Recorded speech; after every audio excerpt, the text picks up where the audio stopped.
je suis chargée de cours à l'Université de Montréal.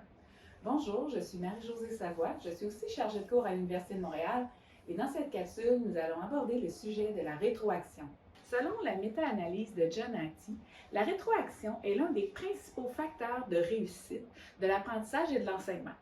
En fait, la taille de l'effet de 0,75 est 2 fois plus importante que l'effet moyen de tous les autres facteurs scolaires. Et ça, c'est sans compter que l'évaluation formative, avec une taille de l'effet égale à 0,90, implique également une forme ou une autre de rétroaction. Qu'est-ce que la rétroaction? Comment est-elle définie dans la littérature? En résumé, on définit la rétroaction comme étant une information qu'on communique à l'élève suite à ses actions, à ses attitudes, à ses comportements ou de manière plus spécifique suite à une tâche. Cette information doit aider l'élève à développer la compétence visée et à favoriser l'autorégulation de son apprentissage. Le but de la rétroaction est de permettre à l'élève de connaître son niveau actuel et le niveau qu'il doit atteindre pour qu'il puisse diminuer l'écart entre le point de départ et l'endroit où l'enseignant veut l'emmener. Pour les enseignants, il est important de prendre en compte la qualité des rétroactions données plutôt que de la quantité. Selon Hattie, la rétroaction doit répondre à 3 questions importantes pour l'élève. Donc, l'élève veut savoir, lorsqu'il reçoit une rétroaction, où il s'en va. Donc, quel est l'objectif, le but, l'intention pédagogique derrière la tâche qu'il est en train d'accomplir.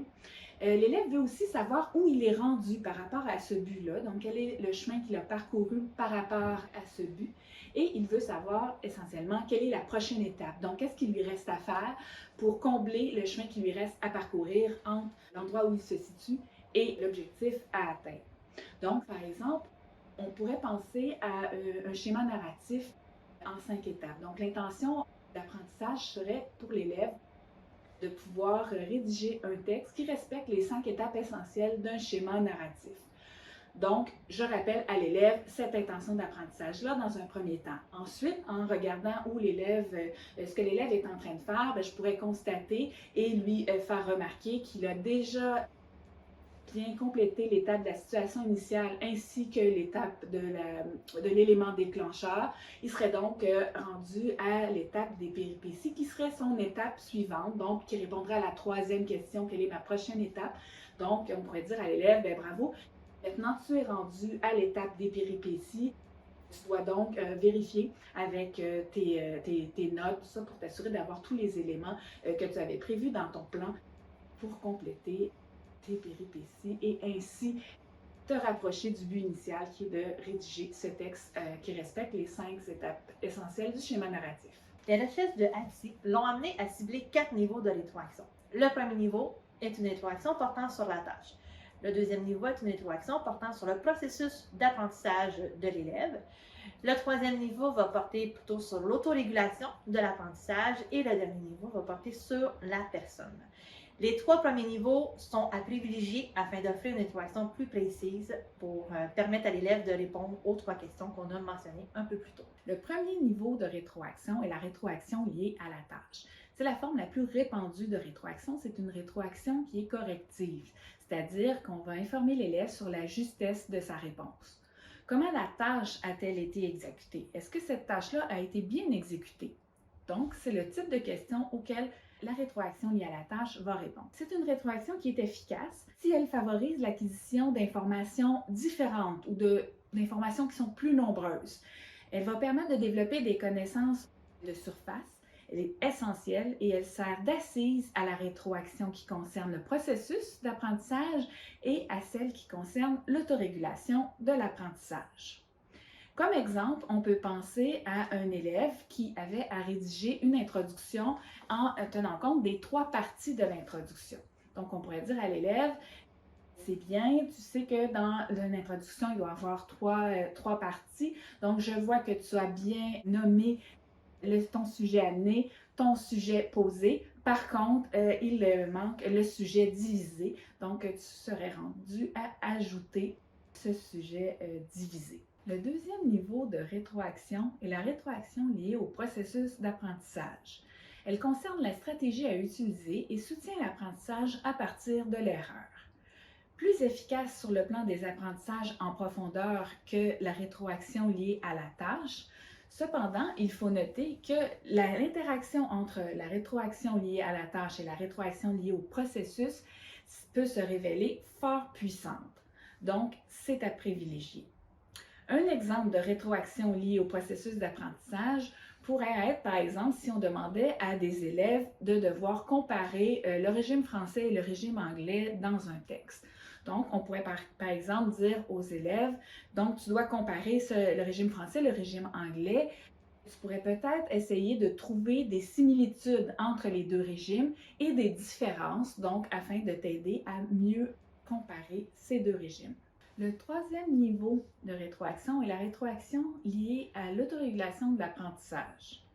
Elle concerne les pratiques d'auto-évaluation, c'est-à-dire qu'elle vise à soutenir l'élève dans son processus d'autorégulation ou d'auto-évaluation de son apprentissage.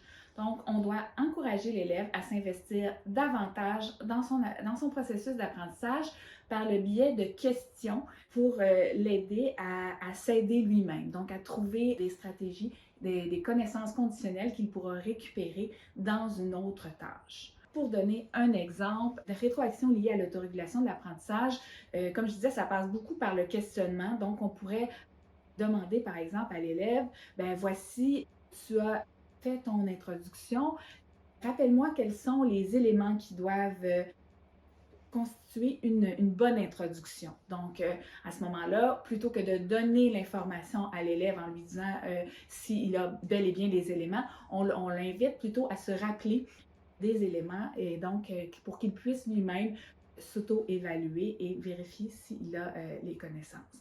Dans le même sens, on pourrait aussi lui demander qu'est-ce qu'il te reste à faire pour améliorer ton travail ou pour terminer la tâche. Donc, vraiment y aller par le questionnement pour favoriser le processus d'autorégulation de l'apprentissage de l'élève. Le quatrième niveau de rétroaction est la rétroaction liée à la personne ou à l'ego. Contrairement aux trois premiers niveaux de rétroaction qui concernent la tâche, les processus et l'autorégulation de l'apprentissage, la rétroaction sur la personne n'est pas en lien avec l'apprentissage. Elle ne répond donc pas aux trois questions auxquelles la rétroaction doit répondre selon Hattie, qui sont « Quel est mon but? Où en suis-je présentement? Et quelle est ma prochaine étape? » Ces rétroactions qui concernent davantage l'éloge ou les compliments sont accueillies favorablement et sont même attendues par les élèves. Mais il faut savoir qu'elles détournent souvent l'attention des élèves de la tâche et du processus ou de l'autorégulation. C'est pourquoi il faut éviter de les offrir au même moment que les rétroactions en lien avec l'apprentissage, c'est-à-dire les trois premiers niveaux.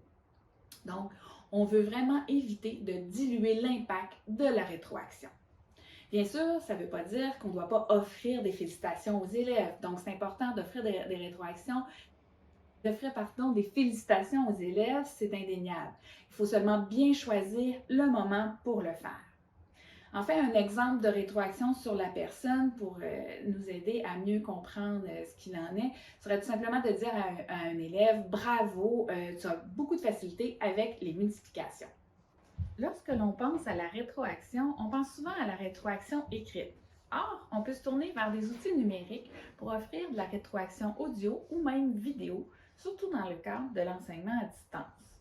En fait, tout appareil technologique muni d'une enregistreuse peut être utilisé pour enregistrer une rétroaction. On peut aussi prévoir de courts entretiens à distance qui permettront à l'enseignant d'offrir une rétroaction personnalisée à l'apprenant. Il peut s'avérer très difficile de donner et recevoir des rétroactions ou commentaires. Pour cette raison, il est important de développer une culture de rétroaction, c'est-à-dire dans un environnement ou un climat de classe sécurisant où l'erreur est acceptée et même considérée comme des occasions d'apprendre. L'erreur étant la différence entre ce que l'on sait ou ce que l'on fait et entre ce que l'on pourrait savoir et pourrait faire. Pour préserver l'estime de la personne, il existe une méthode qui est très répandue dans différents milieux professionnels, qui est la méthode sandwich. Cette méthode sandwich consiste à donner de l'information à améliorer entre deux compliments. Par contre, il faut être très vigilant avec cette méthode pour ne pas diluer l'effet de l'information, de la rétroaction en fait qu'on veut donner à la personne.